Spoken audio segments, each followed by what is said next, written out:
नमस्कार। आज की कक्षा में आपका हार्दिक स्वागत है।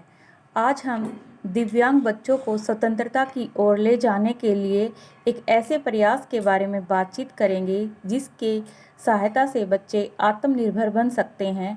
वो दूसरों पे निर्भर रहने की जो उनकी आदत है उससे छुटकारा पा सकते हैं। उनकी ये आदत इसलिए बन जाती है क्योंकि वो क्रिया उन्हें करनी नहीं आती है।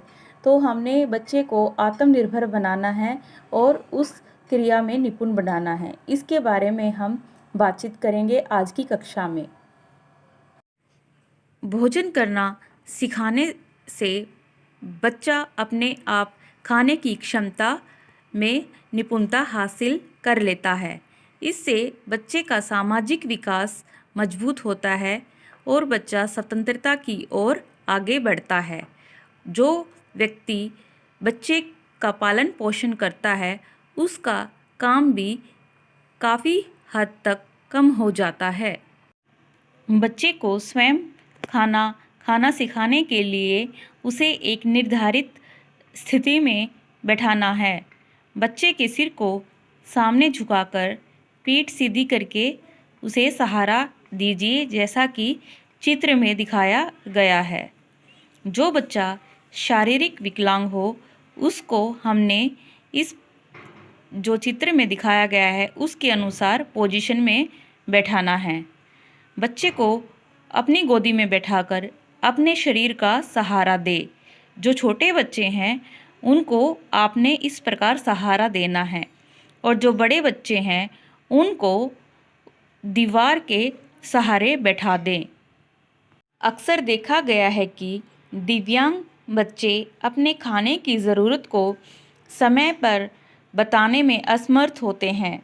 वो बोलकर या संकेत द्वारा अपनी इस ज़रूरत को अपने जो पालक पोषक है उसको बताने में असमर्थ होते हैं और वो बहुधा रोना शुरू कर देते हैं। हमने उनकी इस समस्या से उनको निजात दिलानी है। हमने बच्चे को अपनी ज़रूरत को बताना सिखाना है। हमने खाने की ज़रूरत को बच्चे को बताना होगा कि किस प्रकार से वो अपनी इस ज़रूरत को समय पर दूसरों को बताएं। इसके लिए बच्चे को हर बार खाना देने से पहले उसे खाना कहने या खाने की ओर संकेत करना सिखाइए। जैसा कि चित्र में दिखाया गया है, बच्चे के सामने खाना जब आप प्रस्तुत करेंगे तो उसे खाना दिखाते हुए बोलना है कि खाना बोलो। ध्यान रखिए, आपने बच्चे को ये क्रिया उसी वक्त बतानी है। संकेत करना उसी समय सिखाना है जब वो भूखा हो। जब बच्चा भूखा होगा तभी आप उस बच्चे को बोलना सिखाओगे कि बेटा खाना बोलो, खाना बोलो। अगले चरण में हमने बच्चे को चूसना सिखाना है। इसके लिए आप 1 चम्मच फल का रस लीजिए और उसे उसके मुंह के सामने रखें। इससे वह बच्चा फल के रस को चूसने का प्रयास करेगा। इसके बाद 1 चम्मच खाना उसके मुंह में रखें, जिसे वह बच्चा स्वाद से खाना शुरू करेगा। आप चूसने की क्रिया बच्चे को सिखाने के लिए स्ट्रॉ का प्रयोग भी कर सकते हैं। ये वही स्ट्रॉ होता है जैसे कि आप किसी जूस की दुकान पे जब जूस पीने जाते हैं तो वो एक पतला सा पाइप आपको देता है जिसकी सहायता से आप गिलास में रखे हुए जूस को आराम से चूस लेते हैं। आप स्ट्रॉ की सहायता से बच्चे को चूसना जल्दी सिखा सकते हैं।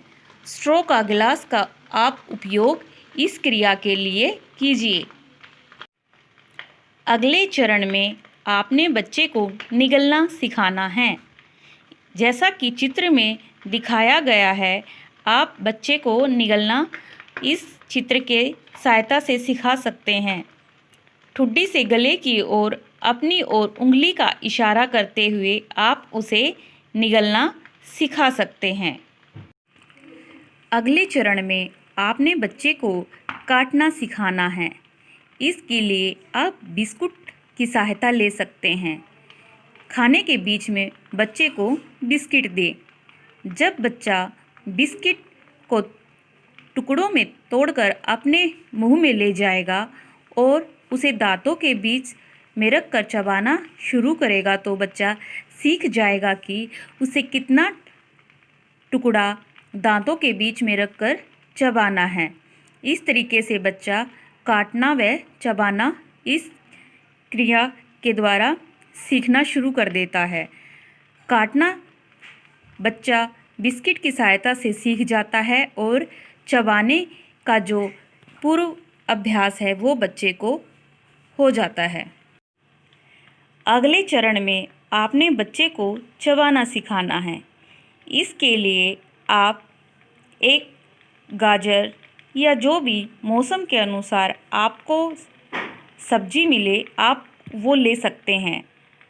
जो सब्जियां आप सलाद के रूप में इस्तेमाल करते हैं आप उनको ले सकते हैं, जैसे कि खीरा या टमाटर। उदाहरण के लिए आप एक लंबी गाजर का एक कोना अपने हाथ में पकड़े और दूसरा कोना बच्चे के किनौर दांतों के बीच में रखें तो वो चबाना शुरू कर देगा। इस क्रिया को सिखाने के लिए आप मॉडलिंग के तौर पर बच्चे के किसी साथी भाई बहन को भी ले सकते हैं। जब बच्चा अपने भाई या बहन को चबाते हुए देखेगा तो बच्चा आसानी से चबाना सीख लेगा। अगले चरण में हमने स्वयं उठाकर खाना मुंह की तरफ ले जाना सिखाना है। इस क्रिया को सिखाने के लिए आप जिस चीज़ के टुकड़े हो सके, जैसे कि पूरी, इडली, वड़ा आदि, उससे शुरू करें। उसके लिए चित्र के अनुसार विधि अपनाइए। आप इडली के टुकड़े करें जैसे कि चित्र में दिखाया गया है। आप इडली के स्थान पर रोटी भी ले सकते हैं। चित्र 2 में जैसा कि दिखाया गया है आप एक टुकड़ा प्लेट में रखिए। बच्चे की कलाई पकड़कर उसे उंगलियों से रोटी का टुकड़ा पकड़ना सिखाएं। उसे ऊपर उठाएं। उसके पश्चात आप रोटी का टुकड़ा मुंह तक ले जाना सिखाइए। अगर बच्चा प्लेट सरकाकर ज़्यादा टुकड़े उठाना चाहे तो उसे प्लेट में एक एक कर टुकड़ा रखती जाएं।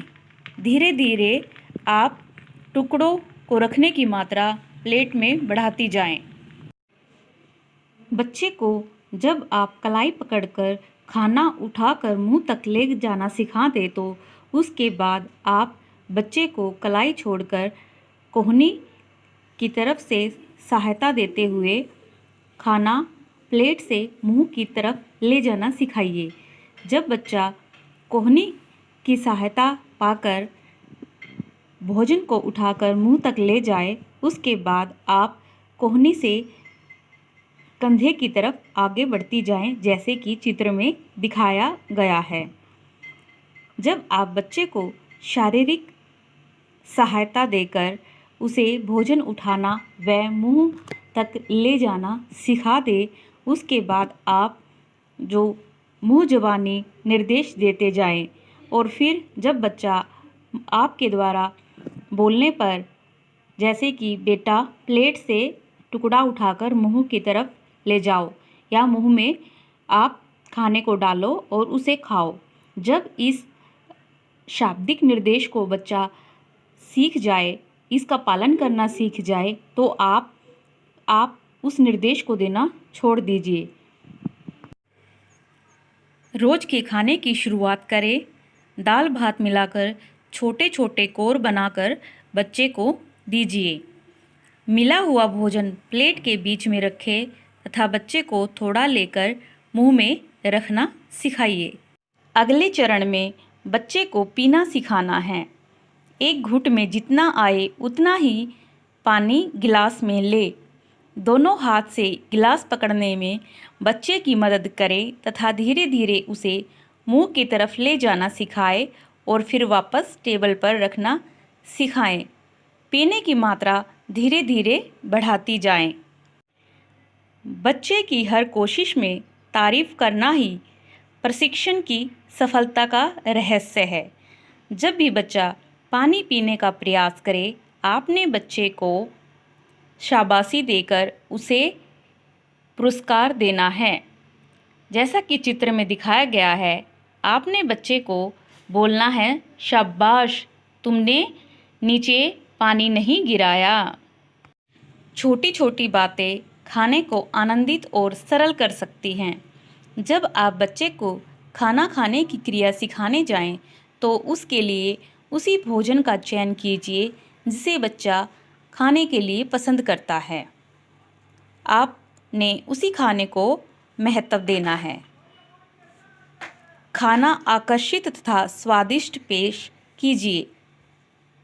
ग्लास, कप, प्लेट जो टूटे न ऐसे इस्तेमाल कीजिए। अधिकतर बच्चे को भोजन कक्ष में सबके साथ बैठकर भोजन करने दीजिए। यदि आप ये सोचें कि बच्चा सबके सामने खाना खाते वक्त गिराएगा, हमें अच्छा नहीं लगेगा या परिवार के अन्य सदस्यों को अच्छा नहीं लगेगा, तो आप उसके खाने की क्रिया सिखाने में बहुत बड़ी बाधा डालने वाले हैं। आपने इस सोच को छोड़ना है। आपने बच्चे को सभी के साथ बैठकर खाना खाना सिखाना है। उसे पार्टी तथा होटल में ले जाएं, जिसे वह हर जगह खाना सीख सके।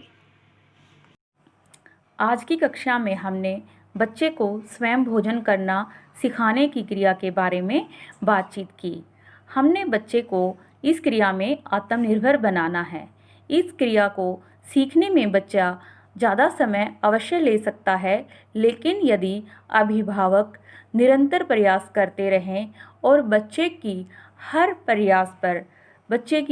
क्रिया के प्रयास पर यदि उसको अभिप्रेरणा देते रहें और उसे पुरस्कार देते रहें, बच्चा धीरे धीरे अपने अभिभावकों के सहयोग से एक जो दूसरे पे निर्भर रहने वाली क्रिया है उसको छोड़ करके आत्मनिर्भर बन सकता है। अब हमने अपने बच्चे को निर्देशों का पालन करते हुए, जैसा कि आज की कक्षा में हमने बातचीत की है, उसके अनुसार बच्चे को इस क्रिया को सीखने में हमने बच्चे की सहायता करनी है। धन्यवाद।